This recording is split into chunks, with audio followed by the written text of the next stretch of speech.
আমরা ডাক্তারের গাড়ি চালাই, গাড়িতে তেল পাচ্ছি না। সারা রাত আমরা এখানে অবস্থান করছি, সারা রাত অবস্থান করার পরে আমরা তেল পাইনি। আমরা ফজরের সময় আমরা আসছি, ফজরের সময় আমাদেরকে তেল দেয়। এটা না, এটা না, এটা না, এটা না, এটা ড্রাইভিং লাইসেন্স না। পাম্প থেকে বলছে যে গাড়ির কাগজপাতি নিয়ে আসতে হবে, কিন্তু গাড়ির কাগজপাতি আমি এখনো পাইনি, আমার হ্যান্ড ওভারে আসে নাই। সেক্ষেত্রে আমাকে পেট্রোল পাম্প থেকে তেল দিচ্ছে না, কিন্তু আমার যেগুলো কাগজ, আমার কাগজগুলো, আমার ড্রাইভিং লাইসেন্স গুলো আছে আমার কাছে। মানে আমার লার্নার আছে আর রেজিস্ট্রেশনও আছে, এখন বলতেছে দিবে না।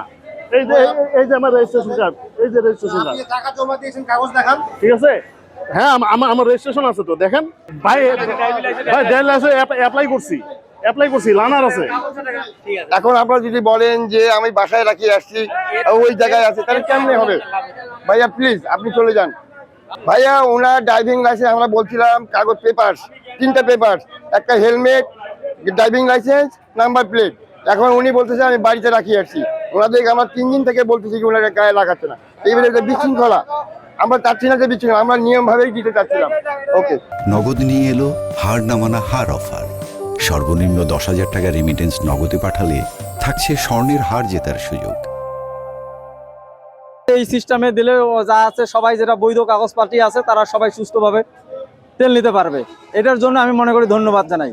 এটা তো ভালোই লাগতেছে, খুব সুন্দর। এরকম ডিসিপ্লিন হিসাবে দিতে পারলে এই যে আমাদের যারা সাধারণ শ্রমিকের গাড়ি আছে টাইম মতো যাইতে পারবো। এখন এমন টাইম করতেছে, একই টাইমে আমরা 3 ঘন্টা 6 ঘন্টা থাকতেছে, আমরা কিন্তু সময় মতো ডিউটি করতে পারতেছি না। এমন একটা ডিসিশন হোক ঠাকুরগাঁও জেলায়, প্রত্যেকটা পেট্রোল পাম্প একই টাইমে দেওয়া হোক, 9টা থেকে 12টা কিংবা 3টা, যেন সব মানুষগুলো একসাথে পায়। এমন মানুষ 3-4 জায়গা নেয়, এই জায়গায় আমাদের সমস্যা হয়। আমি মনে করি সরকার যে উদ্যোগটা নিয়েছে অত্যন্ত চমৎকার একটি উদ্যোগ নিয়েছে। কারণ হচ্ছে এর আগে আমরা দেখেছি ঠাকুরগাঁয়ে তেল আসতো, কিন্তু তেলগুলো তাড়াতাড়ি শেষ হয়ে যেত। এখন যেটি হয়েছে, এটি নিঃসন্দেহে একটি ভালো উদ্যোগ নিয়েছে। ড্রাইভিং লাইসেন্স, হেলমেট সহ যারা বৈধ কাগজপাতি আছে শুধু তারাই তেল পাবে। এটি আমার কাছে মনে হচ্ছে একটা ভালো উদ্যোগ। আমি ড্রাইভিং লাইসেন্স আছে কিনা সেটা দেখতেছি, এবং তার রেজিস্ট্রেশন সনদ আছে কিনা সেটা দেখতেছি, এবং কতটা তেল নিচ্ছে সেই পরিমাণটা দেখতেছি।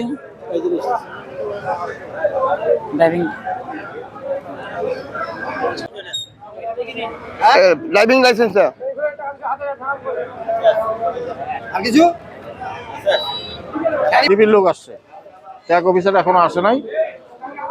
আমাদেরকে বলছে যে নির্দেশনা দিচ্ছে 9টার থেকে 6টা পর্যন্ত আমরা তেল দেওয়া শুরু করবে না, এই জন্য আমরা শুরু করছি। আমাদের পাম্পে যেটা আমাদের পেপারসের দরকার, আমরা সেটা সেইভাবেই নিচ্ছি, সেই হিসাবে এর পুরো বাইরে যাচ্ছি না। আমরা রূপসী বাংলা পাম্প থেকে আমরা যেভাবে পেপারসের দরকার সেইভাবেই আমরা তেল দিচ্ছি। আল্লাহর আমাদের কোনো সমস্যা হচ্ছে না।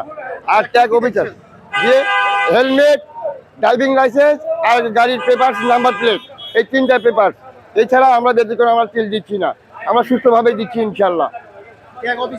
এখনো আসেন নেই, এখনো উনি আসার কথা, এখনো পৌঁছান নেই। উনি এসে যাবেন কিছুক্ষণের মধ্যে। আমার নাম মোহাম্মদ শফিকুল ইসলাম, স্যানিটারি ইন্সপেক্টর ঠাকুরগাঁও পৌরসভা। এই কিছুক্ষণ আগে আমি চিঠি পেয়েছি ডিসি অফিস থেকে, ডিসি স্যার স্বাক্ষরিত, এখানকার এই পাম্পের ট্যাগ অফিসার হিসেবে কাজ করার জন্য। এই কারণে আমি এই পাম্পে আসছি।